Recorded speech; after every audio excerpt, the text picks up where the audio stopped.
所ジョージの所有している車がすごすぎる。ポルシェスバル360を500万円かけてポルシェ風に大改造してしまったのだ。当時は大人気でプラモデルまで販売されたのだ。コルベット C1、 コルベットシリーズの初代と言われる C1 型、所さんが生まれた頃の車なのだ。フェラーリ612スカリエッティ、2シーターが主流のフェラーリには珍しく、大人4人が余裕を持って乗れるのだ。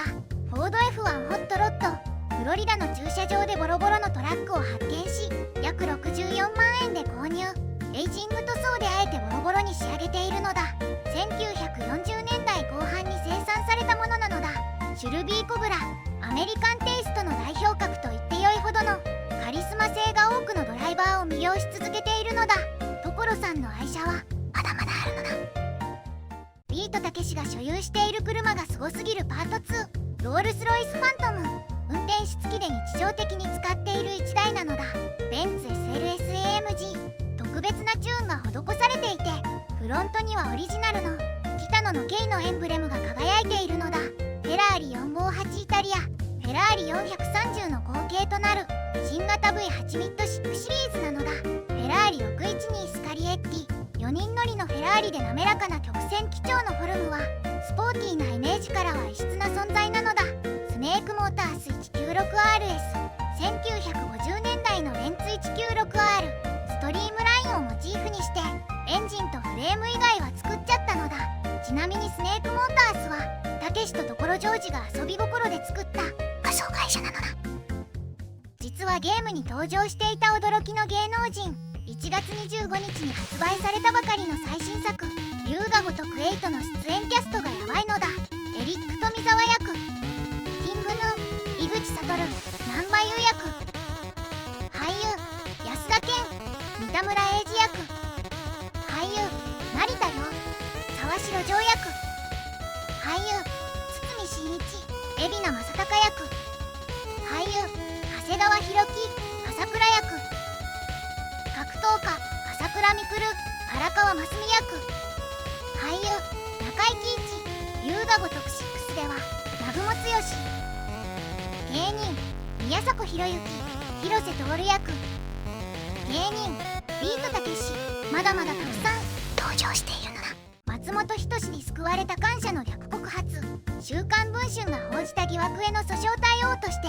芸能活動休止を発表したダウンタウンの松本人志だが、こうした中連発する週刊誌の告発の文体を意識するような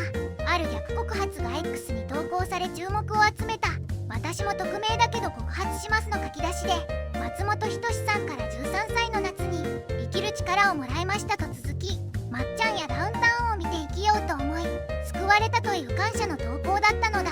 これを受け他にも引きこもりになってた時にガキツカに救われた、私もです友人を作る術を教えてもらいました、まっちゃんの作った笑いで楽しい人生をくれた、ハッシュタグ松本人志を返してくださいなどの投稿が書き込まれ、日を追うことにどんどん増えているのだ。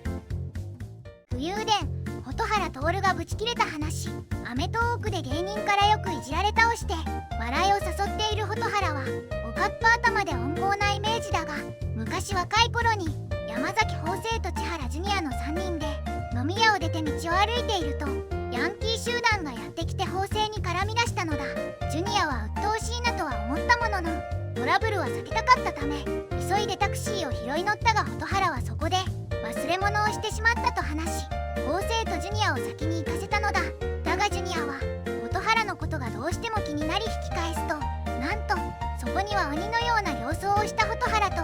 必死に謝っているヤンキーたちの姿があったのだ。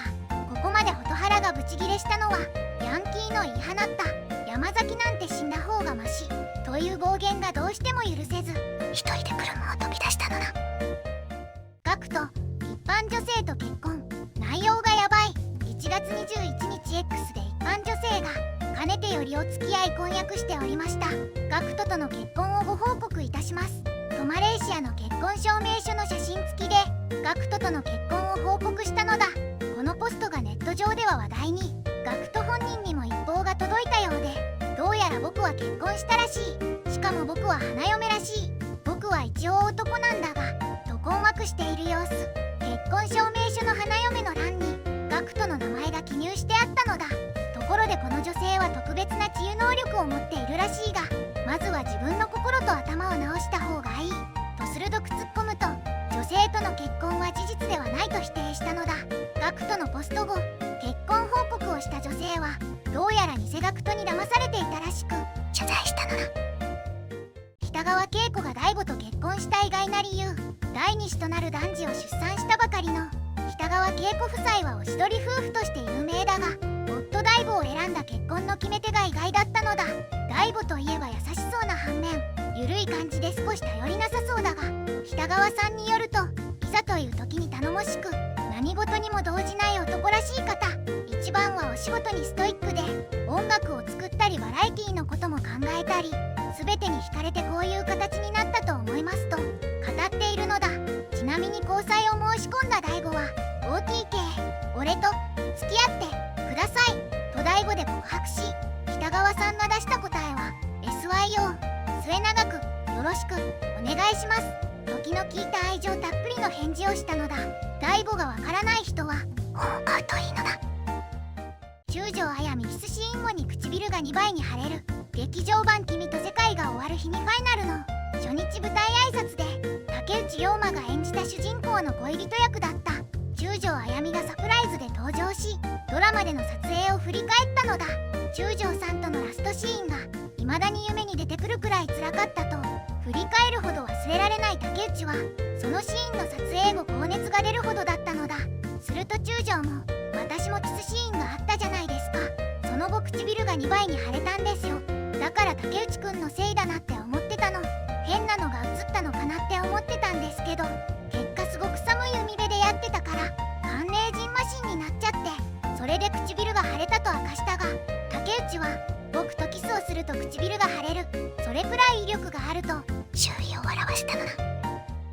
石原さとみの唇作ってみた。世界で最も美しい顔100人に6年連続で選ばれた石原さとみ。その魅力の一つでもある唇がどれくらい柔らかいか、過去に一度だけ完全再現されたことがあるのだ。当時人気だったトリビアの泉というテレビ番組で唇を食材で再現する企画が放送されたのだ。今では考えられないが、なんと石原本人に依頼して唇の弾力性や色を計測する徹底ぶりで、そのデータをもとにさまざまな食材を試しながら唇のレシピを完成させたのだ。使用した材料はタピオカでんぷん 10g、 いちごミルク飲料 35ml、 トマトジュース 7ml、 紫キャベツの煮汁 1ml、 たらこの皮1枚、冷水少々なのだ。気になる人は作ってみると